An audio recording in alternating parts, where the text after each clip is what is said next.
찬미예수님 책 읽어주는 신부입니다. 이번 시간 파우스티나 수녀님의 영적 상태 표현 두 번째 시간 갖도록 하겠습니다.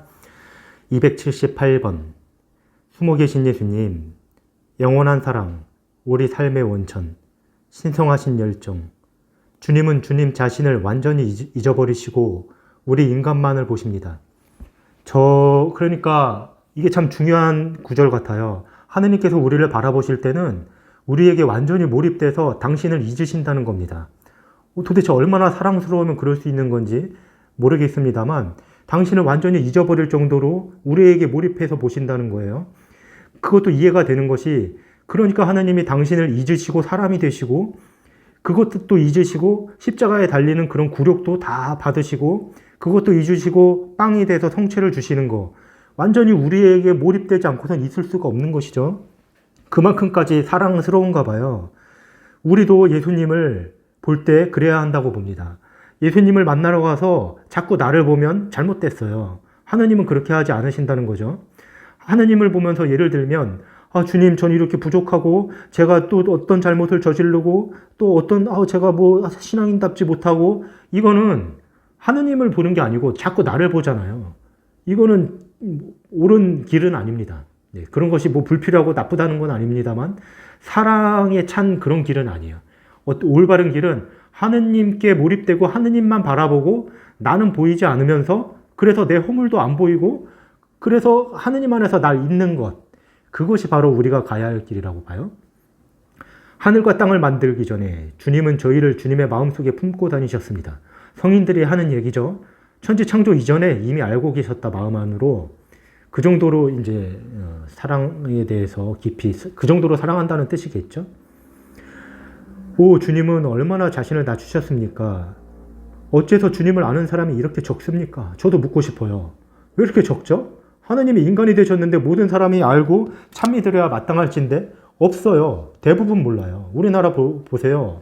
10%만 가톨릭 신자고 그 중에 20%만 주일미사 겨우 나와요. 평일미사 나오는 사람은 많지도 않고 평일미사 나오는 사람 중에 또 얼마나 하느님의 자비와 사랑에 대해서 알까요? 그렇게 따지면 너무나 적은 것이죠. 하느님 사랑에 비해서. 하지만 하느님께서는 그 모든 것을 받아들이기로 하셨던 거예요. 그러니까 성체 안에 계시지만 당신은 잊혀질 거라는 걸, 나는 이토록 사랑하지만 사람들은 내 사랑을 모를 거라는 걸 다 받아들이셨어요. 이게 아마 피땀 흘리시면서 아버지 이 잔을 거두어달라고 했을 때 이 모든 것이 너무 힘드셨을 거예요, 받아들이기가. 하지만 당신의 뜻이 이루어지기를 하면서 받아들이신 거죠. 왜 주님은 주님의 아름다움을 감추십니까? 왜 주님의 사랑은 보답을 받지 못합니까? 이렇게 계속 묻고 있습니다. 주님의 피는 저의 피와 하나로 섞였습니다. 엄청난 표현입니다. 주님은 왜 신앙 안에 숨어 계십니까? 주님은 신앙 안에 계세요. 신앙으로 만날 수 있습니다. 이 지상에서 이미 만날 수 있어요. 죽어서는 정확하게 보겠지만 어떻게 보면 신앙으로 만나는 것도 그에 못지않게 저는 직접 죽어서 하느님을 뵙는 거 못지않게 대단한 거라고 생각합니다. 예수님, 이제 저는 아무것도, 고통도 재난도 불이나 칼도 죽음도 주님께 대한 제 사랑을 멈출 수 없다는 것을 압니다. 저는 이 모든 것들보다 제가 더 강하다고 느낍니다. 어떻게 이렇게 느낄까요? 자기 스스로 그렇게 느낀다는 겁니다.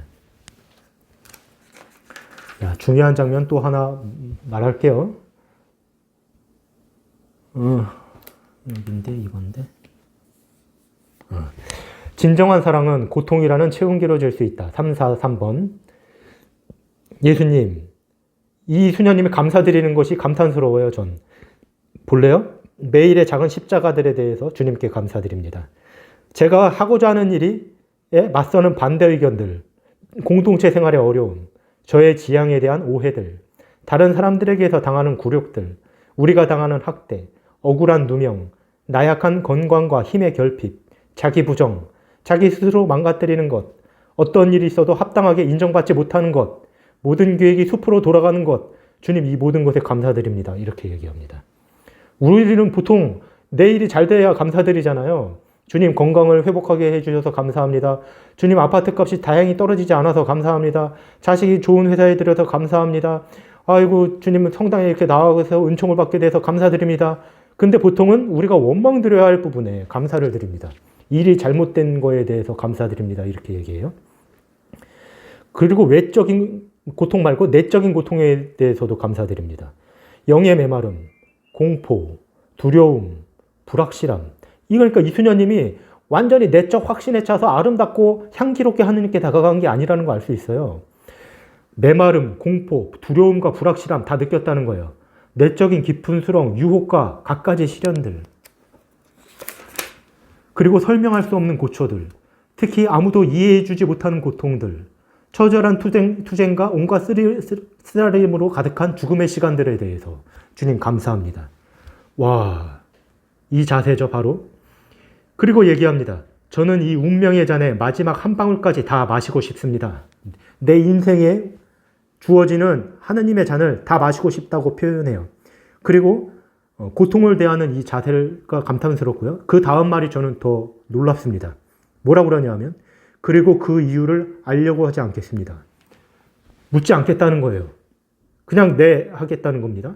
이거 얼마나 대단한 마음인지. 왜냐하면 이유는 몇 가지로 볼 수 있겠죠. 주님이 마셨으니까 저도 마시겠습니다 이거예요. 당신이 가니까 저도 가겠습니다. 당신이 죽으니까 저도 죽겠습니다. 당신이 뭐 예를 들면 매 맞고 가시관 쓰셨으니까 저도 그러겠습니다. 이유는 필요 없습니다. 당신이 그러니까 저도 그럴게요. 이거 하나 있는 거하고 하나는 까먹었네요 방금. 이렇게 까먹어요. 하여간 뭐 다른 좋은 이유가 있죠. 그리고 또 얘기해요. 주님을 바라보는 것이 저의 즐거움입니다. 우리도 이래야 합니다. 주님을 바라보는 것이 즐거워야죠. 성당에 가서 주님을 바라보는 것이 고통스러우면 성당에 가는 게 고통스러워요. 주님을 만나서 주님 전 이런 잘못을 저질렀고 자꾸 자기 고발을 하고 자꾸 하느님한테 몰입해야 되는데 나한테 몰입을 하면서 그러니까 기쁨이 없어요. 나의 잘못을 고발하는 건 그렇게 영성의 길에서 불필요한 건 아니지만 가장 올바른 길은 아닙니다. 하느님을 바라보는 즐거움을 자꾸 누려야 되는 거죠. 하느님만 보고 나의 잘못은 그냥 하느님께 맡기는 거예요. 당신이 알아서 자비로 알아서 하시라고. 하느님만 보고 날 얼마나 사랑하시는지 보고 그 안에서 즐거움을 누리고 기쁨을 누려야 성당 가는 재미나 기쁨이 있지 않을까요? 그렇지 않고 성당 가서 뭐 하지 마라, 이거 하면 죄고 너는 잘못했다, 신자답게 살아야 된다, 이것만 하면 도무지 그 성당이 짐덩어리지 그게 어떻게 기쁨이 되겠는가 이런 생각이 들어요. 오 창조되지 않은 아름다움이시여, 누구든지 한번 주님을 알게 된 사람은 다른 아무것도 사랑할 수 없습니다. 저는 밑도 끝도 없는 제 영혼의 심연을 느낄 수 있습니다. 그리고 하느님 말고는 그 어떤 것도 저의 영혼을 채울 수 없다는 것을 느낍니다. 그러니까 저는 이게 하느님께 다가가는 데 있어서 가장 중요한 것은 바로 하느님께 향한 사랑의 불꽃이에요. 네. 보통 우리가 기도의 방법들 뭐 여러 가지가 많죠. 뭐 십자가의 요한의 기도 영성이 있고 대데레사의 영성이 있고 저도 굉장히 좋아하고 그분들은 굉장히 훌륭하신 분들이기 때문에, 근데 그분들의 얘기도 다른 것이 아니거든요. 그냥 이런 방식으로 하면 하느님을 만날 수 있다 이게 아니에요. 세상에 이런 방식으로 하느님을 만나는 방식은 없습니다. 제가 봤을 때 하느님의 사랑 없이 이런 방식으로 하느님을 만난다, 다 거짓말이에요. 네. 하느님의 사랑이 있어야 해요.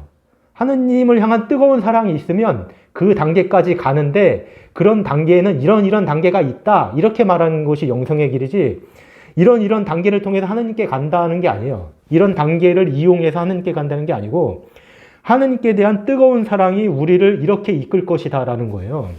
그래서 우리가 보통 내가 하느님께 대한 뜨거운 사랑은 부족한 것은 모르면서 하느님은 만나고 싶고 괜히 신비한 방법으로 만나고 싶고 성인들이 한 방법으로 타론이나 어떤 그런 걸 느끼고 싶고, 그렇게 하려면 이렇게 기도하면 된다고 하니까 그런 영성을 배우고, 이거는 처음부터 저는 잘못됐다고 봐요.